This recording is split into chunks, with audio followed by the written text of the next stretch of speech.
So good to be back in the house of worship and praise with you, sister. Hallelujah. And all of you, happy Palm Sunday.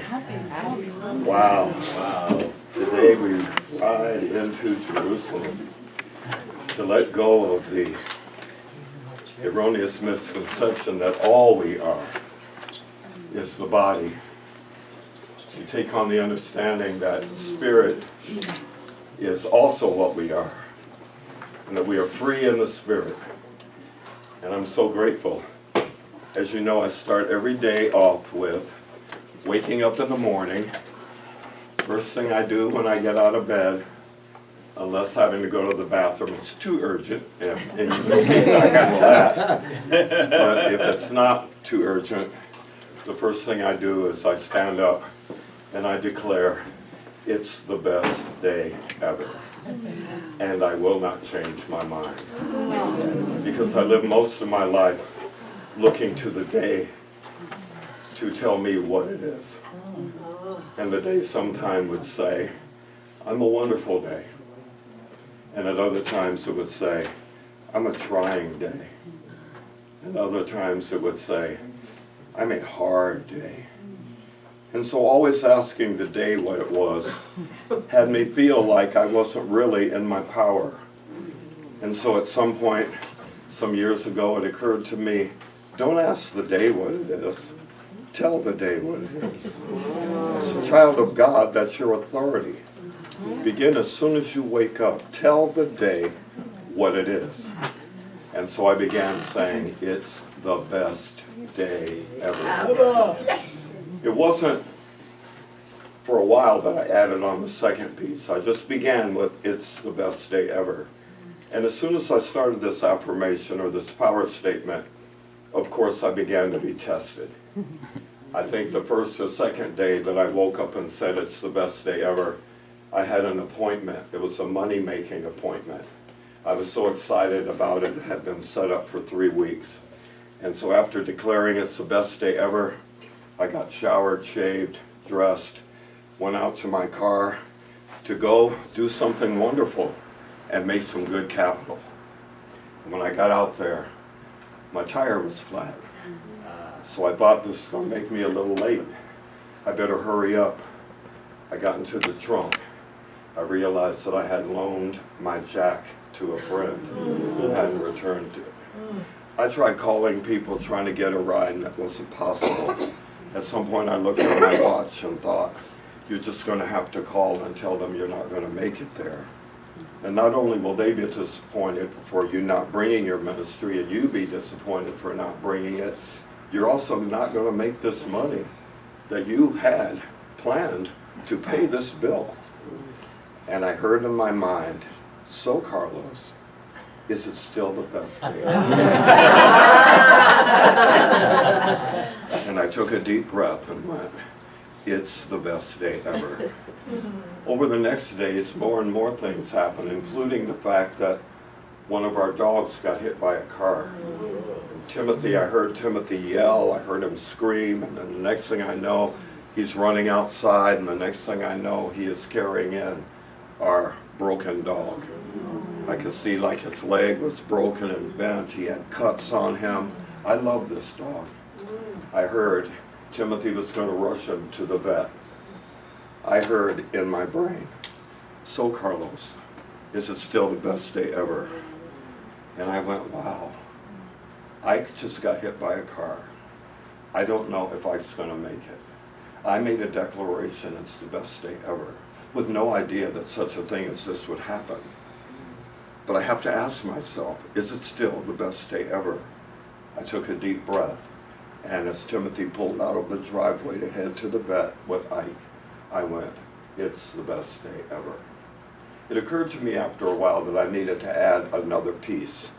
So I began then, after doing it's the best day ever for about a month, I tacked on this part, it's the best day ever, and I will not change my mind.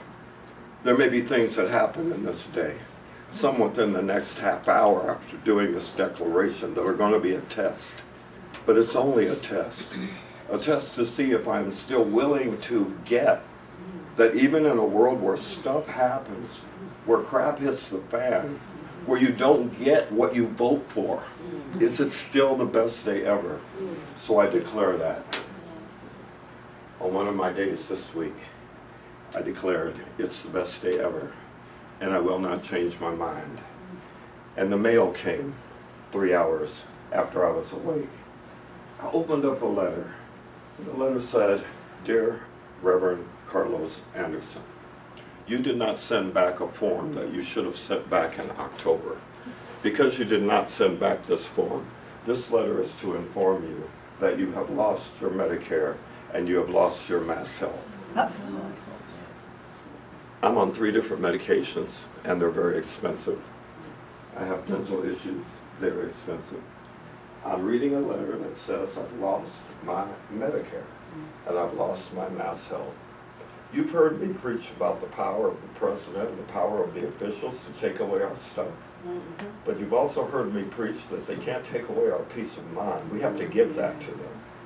I said that they can take away my Social Security, but not my sense of security. They can take my money, but they cannot take my peace of mind, my rich treasure, the pearl of great price. Well, I'm looking at a letter that wasn't about what the president or Congress had done to me. It was my own negligence, a letter I didn't open. My Medicare gone? My Mass Health gone? That is a big deal. But I had already declared it's the best day ever, and I will not change my mind. So I began to look for the number of someone who might be able to help me. It's a good thing about being an elder is, at least right now, it could be cut, but right now as an elder, you have people that are happy to help you. You make an appointment, you go in, they are so patient, they are so kind. You doing that meditation was wonderful about grounding in our humanity, because I tend to be up here and earthly things, like paying bills, staying on top of appointments, that kind of stuff. I need more grounding. I need to purposely ground in the world in order to handle the business of being in the world. So it didn't shock me that I'd overlooked this letter.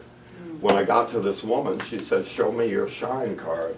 I went, "I don't think I got a shine card." She said, "Well, yes, you did get a shine card." And I went, must have been one of those letters I didn't open. Is it still the best day ever? It's still the best day ever, and I will not change my mind. My mind got busy realizing if I don't get my Mass Health back, if I don't get my Medicare back, I will just adjust and learn to live. I will probably discover more homeopathic remedies.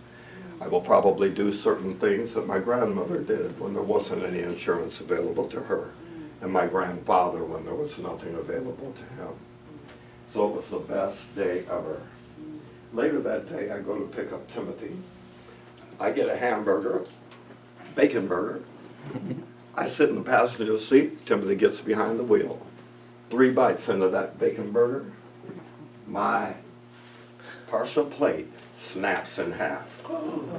I'm sitting there with my teeth in my mouth, but not where they're supposed to be.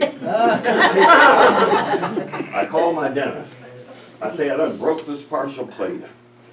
What can I do?" "Well, you need to go to the CVS, get yourself a little kit. It's called a denture fix kit." I went, got one, glued my dentures back together, let them sit for the hour they needed to sit, put those rascals in my mouth, and they were as crooked as they could be. I mean, it was like lopsided, going up. Made an emergency appointment with my dentist, told my dentist, "You have to break this thing where I glued it and then re-glue it for me, because Palm Sunday is the day after tomorrow, and I got to preach. And then the following Sunday is Easter, and I got to preach. You got to help me out." He made an appointment for me. I was so happy. I went there with my broken dentures. I got in his office. I waited for an hour and 5 minutes in the waiting room, happy because he's going to fix my plate. Got into his office, went in there, sat down, Without saying another thing to preface it, he said, well, I guess you know I'm going to have to send this thing off to the lab. You're going to be without it for a couple of weeks. And I went, oh, no, I'm not. And he went, you have to be. I said, can't you glue those things together? And he said, no, they need to go to the hospital. I don't do that. That's not my role. And I'm thinking, why did you make me come in here when I was so clear on the phone? I need my teeth to preach this weekend, day after tomorrow. And you have me come in, you allow me to wait in your office, to come in here for you to tell me you're not going to do what I asked you to do, and to suggest that I deal with this Holy Weekend and the following Holy Weekend with no teeth in my mouth? I said, give me my teeth, I'm out of here. I'll go home and re-break the bad boys myself and try to re-glue them again. Well, on the way home, what did you affirm this morning? Best day ever. Before you got the letter saying you lost your insurance, you affirmed, it's the best day ever, and I will not change my mind. And now you're driving home contemplating the possibility of preaching in Boston with no teeth in your mouth, and preaching next weekend in New York City with no teeth in your mouth. At first I thought I'd pull a Michael Jackson and get one of those little medical masks. Because as much as you are a family, I don't let my family see me with no teeth in my mouth. As much as you're my sisters and brothers, my birth sister has never seen me without these dentures in my mouth since I got my teeth pulled. I love you, but come on. At some point I went, I think I'll do a multi-religious theme. I think I'll put a scarf like a burqa type thing. I'll have a scarf that comes over here, and then I'll have my Jewish prayer shawl on my head, and then I will have my Christian ministry stole coming down. I'll just tell them, it's a multi-religious cultural experience. They won't know that behind that scarf there's no teeth. They'll just go, wow, he's awesome. He's amazing. With no teeth. And then, I don't know, about 7 o'clock on TV, because I'm back on TV now. I had to get back on TV to see what these young people are doing. Hallelujah. I got back on TV and all of a sudden a commercial came on. It was talking about this very powerful product that's out there. It's called Extra Strength Fixodent. I just knew God was speaking to me. I got in my car, drove to Walmart, got myself some Extra Strength Fixodent. I couldn't get the side with the wire stuck in. And so I said, well, if I just get these front four in, I'll be okay to go to church tomorrow. I put that stuff in there. I waited 2 minutes like it said. I rinsed my mouth like it said. I shoved these things up there like they said. I bit down like they said. And miracle of miracles, I have teeth in my mouth. Amen. Amen. It's the best day ever. And I will not change my mind. From what day? The Holy Spirit told me not to be as on fire as I was last time, and not to sing too loud, because these things might fly out of my mouth. So I give you a calmer, He can take that. I give you a calmer, more reserved He can take that. Reverend Carlos. God is so good. God is so good. I just have to say, I am so high. I am so high on the Spirit. I've talked about the fact that we can take what upsets us and turn it into what excites us. I've talked about the two-sided Chinese coin that has the same symbol on each side. But one side, they interpret that symbol as danger, and another side, they interpret it as opportunity. So looking at the same thing, everything in our world is symbolic. Looking at the symbols in our world, at any time we can interpret them to mean I'm in danger or I have an opportunity to take what upsets me and turn it into what excites me. The excitement of the young people in this country has me over the top happy. They have taken something that upset them and turned it into something that excites them. They have turned something that was a symbol of danger and transformed it by defining it as a symbol for opportunity. These young people, I watched them for hours yesterday, one after another. Some 13, 14, 15, 16, 17-year-old taking a platform in Washington, D.C. People out there so far that you couldn't see the end of them. And they kept showing other cities. But I did not see a single young person that took that stage that was under the influence of danger or fear. They were under the influence of excitement and compassion and passion to make a change. One of my favorite Unity teachers is Eric Butterworth. He's the guy whose book got me to fall in love with Unity and to realize that this is my heart's spiritual home. In one of Eric's books called Discover the Power Within You, he said that Christianity has always preached the need for saving the world. But Jesus' message did not call for people to save the world. It called for a world of saviors, a world of individuals who would stand up, not in fear, regardless of what it looks like, but in passion and in courage and in their power. I gotta tell you, I quickened deeply in the spirit under the influence of what was coming out of some of these young people's mouths. Talk about on fire, talk about filled with the Spirit, talk about committed. They preached to this preacher for hours. I felt like I had one of those religious or spiritual marathon days yesterday that was as powerful as anything I have ever experienced. That was before I even found out my teeth were going to stay in my mouth. When those courageous young people were on that stage, one young woman was so filled with passion that she threw up on stage. After she threw up, she, like a gymnast that fell off the bar and still went like that. She went, I just threw up on national television, and I don't care. Guess what I said to her? I said, girl, you have just given me the power to truly accept that if that extra strength polygraph doesn't keep my teeth in my mouth, I am not going to Brookline with no scarf covering my face. I'm going to go to Brookline and I'm going to say, I am standing before you to deliver the word of God. I got no teeth in my mouth and I don't care.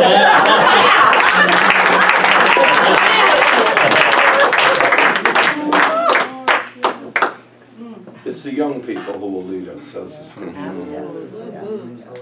You hear some people going, oh, they're so naive. They think they're going to make a true change. They don't know politics. Oh my God, oh bless their hearts. They really think they're going.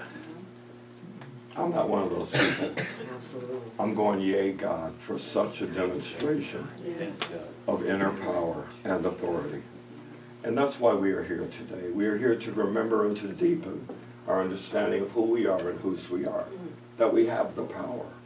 One thing about this great power that is within us, that as Jesus said, is greater than anything we'll ever encounter in the world. Sometimes it takes stuff in the world that looks so much like a shadow that it will inspire us to go inside and draw out the power that is within us. Sometimes when things are going hunky-dory and things are okay, there's no reason for us to stir up that spirit that is within us.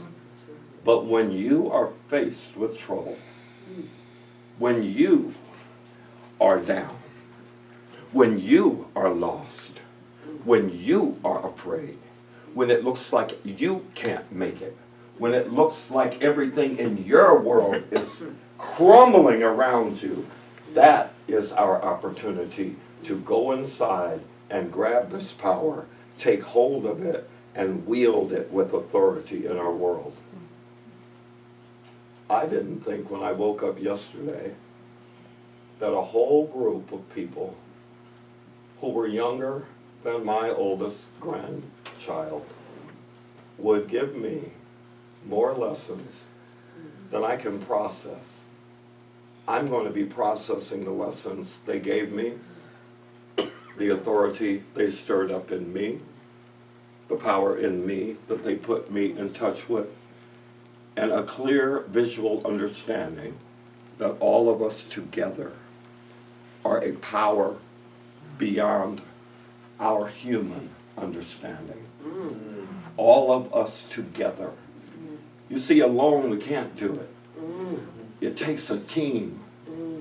One little stick, one little bamboo stick, you can snap it with 4 fingers. But if you put a bunch of them together, I don't care how strong you are. You put 12 bamboo sticks together, you're not going to break them. Not with your hands. And I don't care who you are or how powerful you are. We are the power of joining right here. We are people who are filled with power, overflowing with authority. Greater is the power that is within us than anything we will ever encounter in the world. I am so grateful to be a child of God, among the children of God, on such a day as this, Palm Sunday, going to Jerusalem to prove to the world that even what looks like death cannot keep me down.